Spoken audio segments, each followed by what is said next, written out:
Let's kick it off with these talks this weekend. We just heard from the president just moments ago, and he mentioned an 80% tariff might be about right. It's up to the Treasury Secretary. We understand you won't want to get ahead of those negotiations, but I just wonder, could you offer some clarity on what about right means? When the president says 80% tariff on China seems right for the talks this weekend, or seems right for the foreseeable future?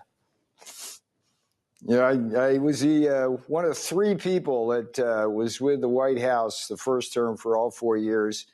One of the big reasons is I never got ahead of the president. But let me tell you about Geneva, which is kind of, so I've got a very warm memories. It was my finest hour as a negotiator. I went there to lead the negotiations for the United Postal Union reforms that essentially got China rates fair to, we save billions on that. But I mention this because Geneva has symbolic value in this negotiation. It is the headquarters of the World Trade Organization. And the scariest thing I ever saw in Geneva was the size of the China delegation at the World Trade Organization. And they've played the WTO like a fiddle. So let's see what happens tomorrow. So I'd be happy to come back on Monday and do the debrief, but I don't want to get ahead of the boss or Scott Bessent. And don't forget, Scott's going with Jameson Greer, the United States Trade Representative.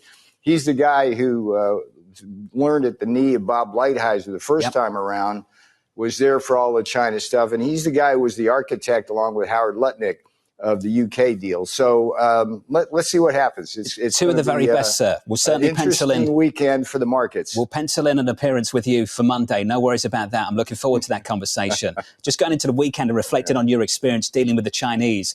They're not the UK. This is not the same relationship.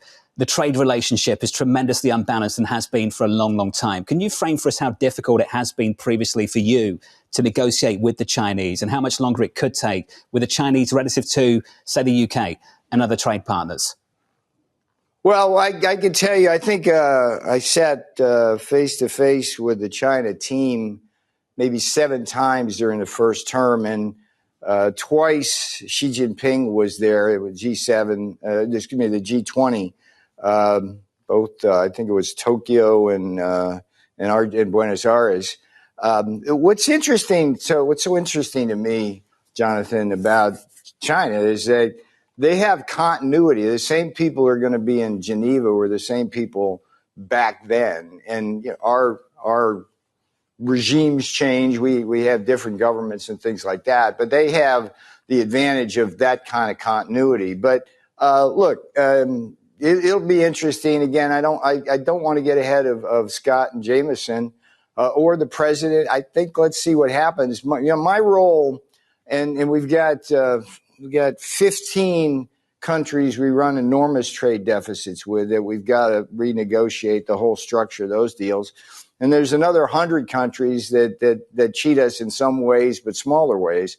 My role in the administration on all of this is to do the background analytics to see how each country is cheating us, which basically sets up the terms of the negotiation. And every country is like fingerprints. Like India is the Maharaja tariffs. They have the highest tariffs of any of our major trading partners. Japan is the most clever at protecting its own markets with a combination of domestic protectionism, non-tariff barriers. You know, Germany, they have auto tariffs at 10%. We have them at 2.5%, but they also have the VAT tax, which acts as another 19% tariff, and an export subsidy. So what I do is do the background and look at kind of how these countries are doing what to us. And we get great deals for the American people. I think the UK deal is very interesting. I think the significance is not just that it's a deal, but that it's a template for the future deals. What we do, Jonathan, is there's like 4 or 5 verticals we look at. It's the tariffs, the non-tariff barriers, the digital taxes, and then the various kinds of cheating, the dumping, the currency manipulation, things like that.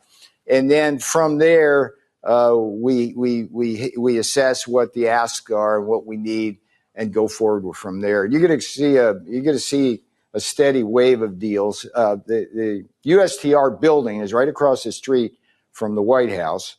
It's got the most staff negotiating these deals.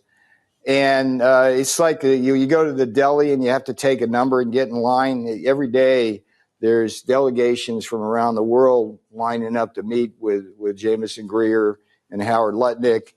And I've seen, I looked yesterday at the schedule. It was kind of fun out to July, and it's just, one after the other. Well, Peter, looking at the countries lining up, one key aspect Sure. of the UK deal was, of course, bringing down the auto tariff to 10%. So right now you have a tariff rate that's lower for Bentleys, which is a car that most American families can't afford, made in the UK, where Chevys have a higher rate if they're made in Canada or Mexico. Is there an expectation that the next trade deals, auto tariffs, will be coming down, those rates?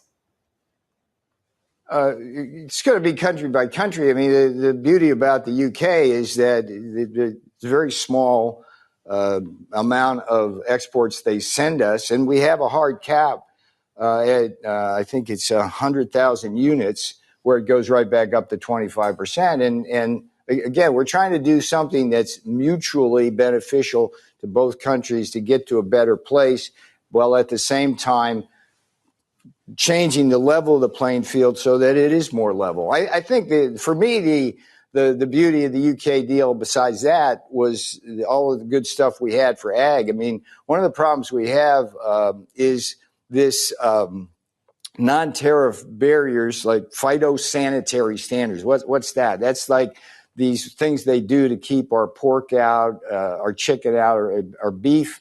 Right now, we're going to be able to sell a lot more beef, poultry, dairy, and ethanol. I mean, they had a really high tariff, like almost a lockout tariff on ethanol, and that's made from corn. So the folks in Iowa are very happy about that. So this is the way we're going to go forward. On net, the United States is going to be far better off.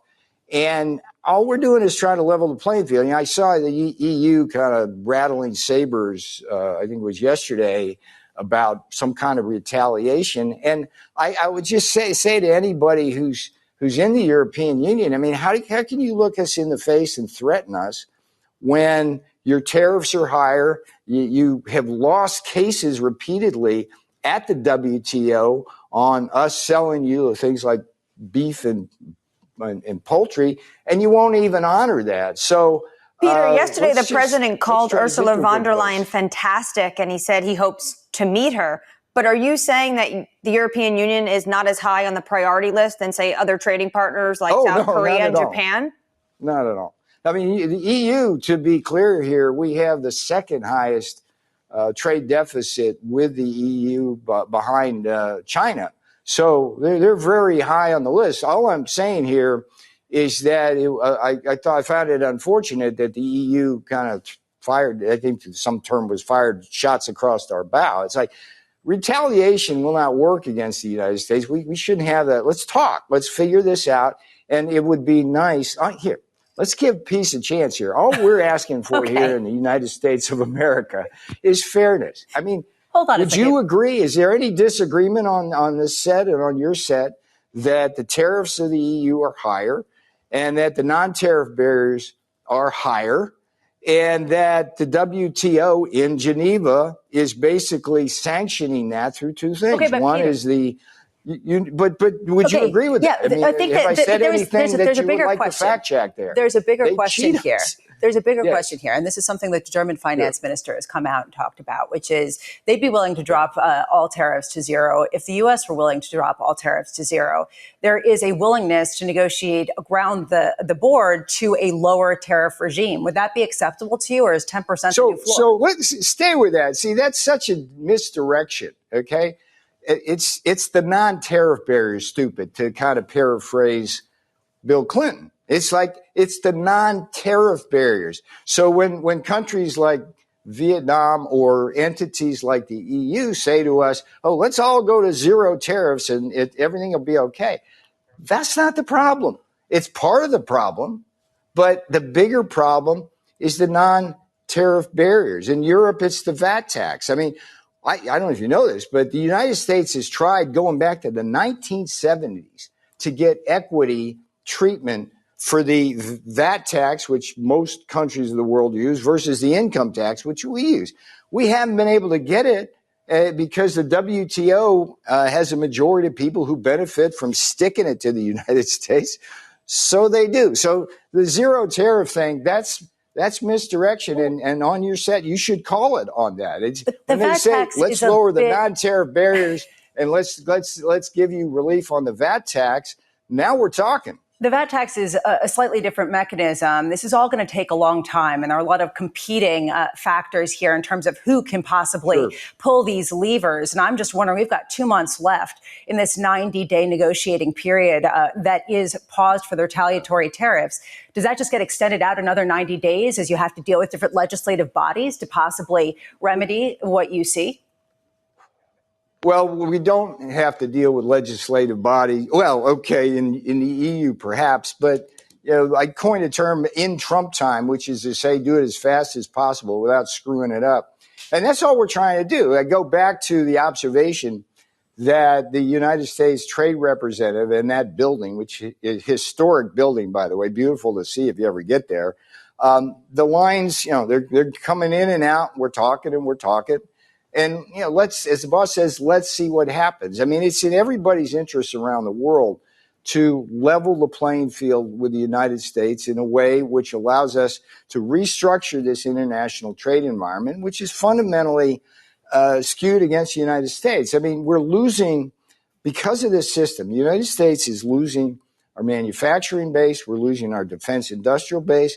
And when push comes to shove and folks around the world are looking for the United States to help defend them, I mean, if we get to a point where we can't do that, what good is that? So trade, economic security is national security is one of the guiding principles of President Trump and this administration. So we're just trying to get fairness here. Give fairness a chance here and work with us.